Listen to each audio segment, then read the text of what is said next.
अस्सलाम वालेकुम। I hope आप सब ठीक होंगे। मैं भी ठीक हूँ। चलें जी आज की स्टोरी की तरफ चलते हैं। एक दफ़ा इस्लामी मुल्क का एक बादशाह था और वो अपनी आवाम से बहुत मोहब्बत करता था। उसकी आवाम उसके सब कामों से बहुत खुश थी। वो जब भी अपनी आवाम से खिताब करता था तो उनसे ये ज़रूर कहता था कि आप अपनी ज़िंदगी में और अपने मुल्क में अमन कायम करें। हमारा इस्लाम भी हमें अमन के साथ ज़िंदगी गुजारने की तरगीब देता है। बादशाह एक दिन अपने महल में कुछ पेंटर्स को बुलाता है और इनसे कहता है, आप में से जो कोई ऐसी पेंटिंग बनाएगा जो अमन की अक्कासी करती है तो मैं उसको कुछ इनाम दूंगा। वो सब आर्टिस्ट अपने फन का मुजाहरा करते हैं और अपनी तरफ से बहुत अच्छी पेंटिंग्स बनाते हैं।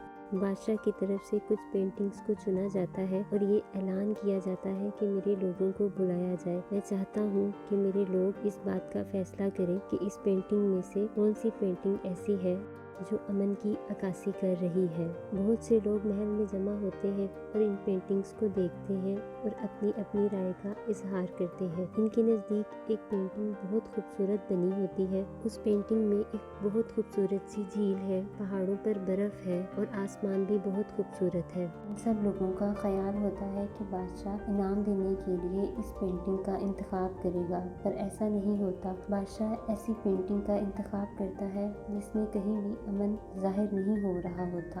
लोग अपने बादशाह से सवाल करते हैं कि इस पेंटिंग में तो कहीं भी अमन जाहिर नहीं होता। इस पेंटिंग में ऐसे लगता है कि तूफान आने वाला है, बिजली चमक रही है, आसमान भी खूबसूरत नहीं है, पहाड़ भी और सब्जा भी अच्छा नहीं है। बादशाह इन सबको अपनी तरफ मुखातिब करता है और कहता है, तुमने ये सब तो देख लिया, लेकिन तुमने इस पेंटिंग में ये नहीं देखा कि इस पेंटिंग में एक दरख्त पर चिड़िया ने एक घोंसला बनाया हुआ है जिसमें वो अपने बच्चों के साथ रह रही है। बादशाह कहता है कि इस तूफान के मौसम में भी चिड़िया अपने घोंसले में इत्मीनान से बैठी है। यही असल में अमन को जाहिर करता है। अमन का मतलब ये नहीं है कि आप ऐसी जगह पर रहें जहाँ पर कोई शोरगुल ना हो, बल्कि इसका हकीकी मतलब ये है इन तमाम हालात में भी दिल पुरसुकून हो।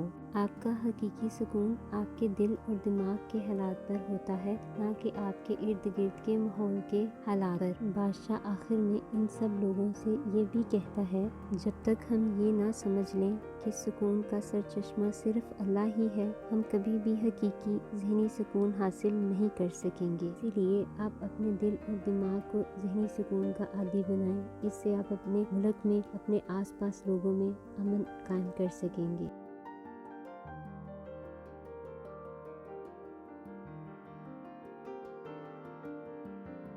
स्टोरी में कितनी खूबसूरती से हमें अमन का मतलब समझाया गया है। बेसिकली ऐसा होता है कि हम जिस माहौल में रह रहे होते हैं, हम माहौल से सेटिस्फाई नहीं होते। हम अगले के माहौल को देखते हैं और उससे ज़्यादा सेटिस्फाई होते हैं। हम उन चीज़ों को सोचते हैं जो चीज़ें हमारे इख्तियार में नहीं है। अल्लाह के काम है, अल्लाह को छोड़ देने चाहिए। लेकिन इंसान है, इंसान कहता है नहीं, मैंने अपने आप को भी सुकून नहीं देना और दूसरे को भी सुकून नहीं देना। तो वो जो आपकी ज़हनी कैफियत है वो आपको बेसुकूनी में डाल देती है। इसलिए आप जहाँ हैं अपने आप को वहीं रखकर सुकून में रखें, अच्छा सोचें, अच्छा बोलें और लोगों को भी जो आपसे जुड़े हुए हैं उन्हें भी अपनी ज़हनी कैफियत का शिकार ना बनाएं। अमन का असल मतलब ही यही है कि हमारा दिल और दिमाग सुकून में रहे और अल्लाह ताला से कनेक्शन में रहे। इसी सूरत में हम अपनी ज़िंदगियों में सुकून लेकर आ सकते हैं। इन वर्ड्स को हमेशा याद रखें। कभी भी जल्दी ना करें, सब कुछ खामोशी और पुरसुकून रूह से करें। किसी भी चीज़ के लिए अपना ज़हनी सुकून मत खोएं। सबसे कीमती मलकियत जिसके आप मालिक हो सकते हैं वो एक खुला दिल है।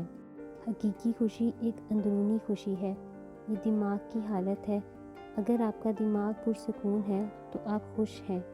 अगर आपका दिमाग पुरसुकून है लेकिन आपके पास कुछ नहीं है तो आप खुश रह सकते हैं। अगर आपके पास वो सब कुछ है जो दुनिया दे सकती है, खुशी, माल, ताकत, लेकिन ज़हनी सुकून की कमी है तो आप कभी भी खुश नहीं रह सकते। आई होप आपको आज की ये स्टोरी अच्छी लगी होगी और मेरी मोटिवेशनल वर्ड से आपको मोटिवेशन मिली होगी। Keep smiling, please like and subscribe my channel.